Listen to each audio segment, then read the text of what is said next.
سبحان اللہ والحمد للہ ولا الہ الا اللہ سبحان اللہ والحمد للہ ولا الہ الا اللہ۔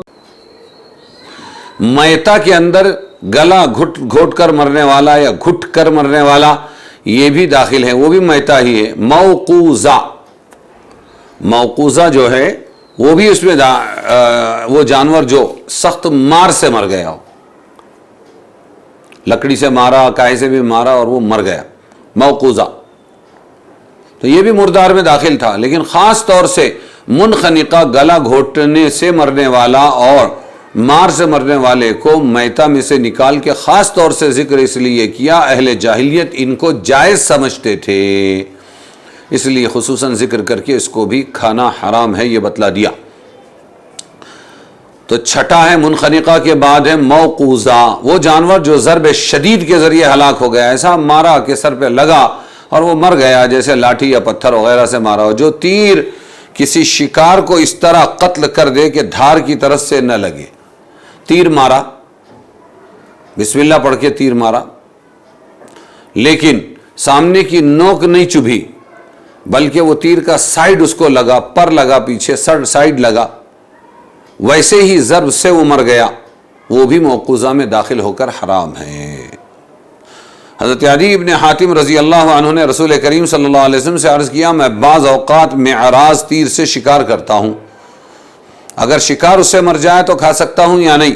تو آپ نے فرمایا وہ جانور عرض تیر کی چوٹ سے مرا ہے، یعنی سائیڈ کے مار لگنے سے مرا ہے، نوک سے نہیں مرا، تو وہ موقوذہ میں داخل ہے، چوٹ سے مرنے والے میں داخل ہے، اس کو مت کھا۔ اور اگر دھار کی طرف سے مرا ہے، جو سامنے پھل ہوتا ہے، دھار کی طرف سے اگر مرا ہے اور اس نے زخم کر دیا تھا تیر نے، تو کھا سکتے ہو۔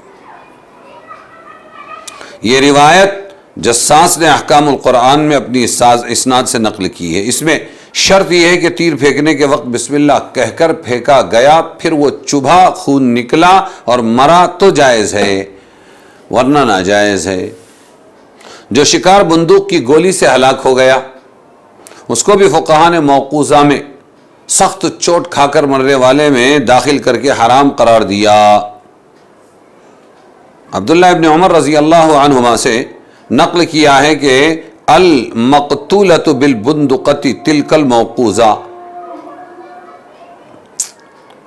بندوق سے جو قتل کیا جائے وہی موقوذہ ہے۔ اب یہ مجھے پتہ نہیں ہے کہ عبداللہ ابن عمر رضی اللہ عنہما کے زمانے میں بندوق آئی تھی یا نہیں، یہ روایت تو یا نقل ہوئی۔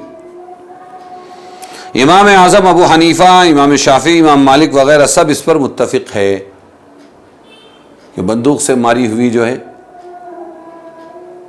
وہ کیسی ہے کہ وہ جانور بھی چوٹ لگ کر مرنے والا ہوگا اور حرام ہوگا۔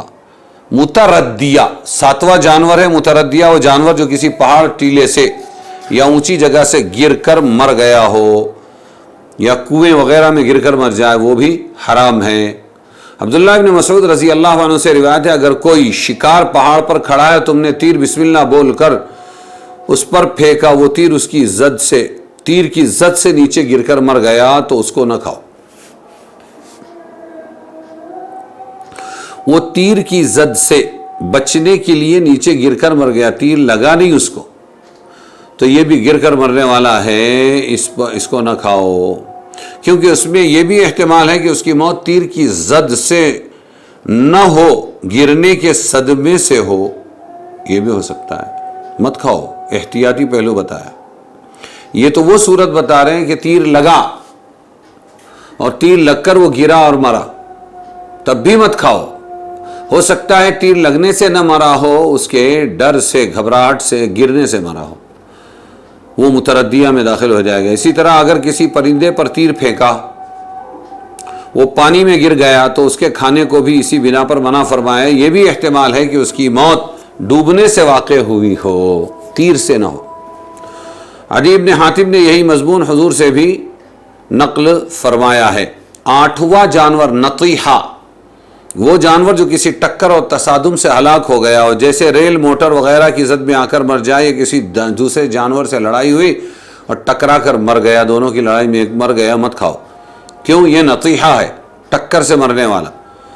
نواں جانور جس کو کسی درندہ جانور نے پھاڑ دیا ہو، شیر نے پھاڑ دیا ہرن کو، وہ مر گیا، مت کھاؤ اس کو، درندے کا پھاڑا ہوا۔ لیکن وہاں کیا کہا کہ اگر تم فوراً پہنچے، وہ زندہ تھا، تم نے ذبح کر لیا، تو اب وہ درندے کا نہیں، ذبح کی بنیاد پر جائز ہو جائے گا کھانا۔ ان 9 اقسام کی حرمت بیان فرمانے کے بعد استثناء کیا ہے، الا ما زکیتم، یعنی اگر ان جانوروں میں سے گر گیا، چوٹ لگی، درندے نے پھاڑا، اسی طریقے پر کہ وہ اس کا گلا گھٹ گیا اور اوپر سے گر گیا، یا سینگ مارنے سے وہ مر رہا ہے، اور تم نے ما زکیتم، مگر تم نے اس کو فوراً پہنچ کے ذبح کر دیا، تو اب ذبح کی بنیاد پر یہ جائز ہو جائے گا۔ نہ گرا ہوا ہوگا اور نہ سینگ سے مرا ہوا ہوگا، نہ ٹکر سے مرا ہوگا، نہ بندوق سے مرا ہوگا، اب اسے ذبح کی بنیاد پر حلال قرار دیا جائے گا، الا ما زکیتم۔ یہ استثناء شروع کی 4 قسموں سے متعلق نہیں ہے ذبح کرنا۔ 4 قسمیں کیا کیا ہے؟ نمبر 1 خنزیر، ما اہلا، جیسے مردار اور خون اور لحم خنزیر، اور ما اہلا لغیر اللہ، یہ 4 شروع کے ہیں کہ مردہ جانور ہے، اب اس کو ذبح کرو گے تو کوئی فائدہ نہیں ہے، وہ ذبح ہوگا ہی نہیں، پہلے مر چکا ہے۔ اور لہو جو ہے، خون بہتا خون، اس کے ذبح کرنے کا سوال نہیں، وہ بھی ناجائز ہے۔ لحم خنزیر، اس کو اگر حلال کر دیا خنزیر کو بسم اللہ اللہ اکبر بول کر، تب بھی اس کا ذرہ ذرہ حرام ہے، وہ حلال نہیں ہوگا۔ وما اہل لغیر اللہ، اور جو غیر اللہ کے نام پر پکارا نہ، غیر اللہ کا نام اس پر پکارا جائے، وہ بھی ابھی بتایا تھا کہ بسم اللہ اللہ اکبر بول کر بھی اگر ذبح کیا جائے تو وہ حلال نہیں ہوگا۔ باقی کے جو منخنقہ سے، باقی کے گلا گھٹ کر مر گیا وغیرہ، ان سب کو مرنے سے پہلے اگر بسم اللہ اللہ اکبر بول کر ذبح کر دیا تو یہ حلال ہو جائیں گے، جائز ہو جائیں گے، کیونکہ میتا دم تو اس کا امکان ہی نہیں۔ خنزیر اور ما اہل لغیر اللہ اپنی ذات سے حرام ہے، ذبح کرنے سے کوئی فائدہ نہیں۔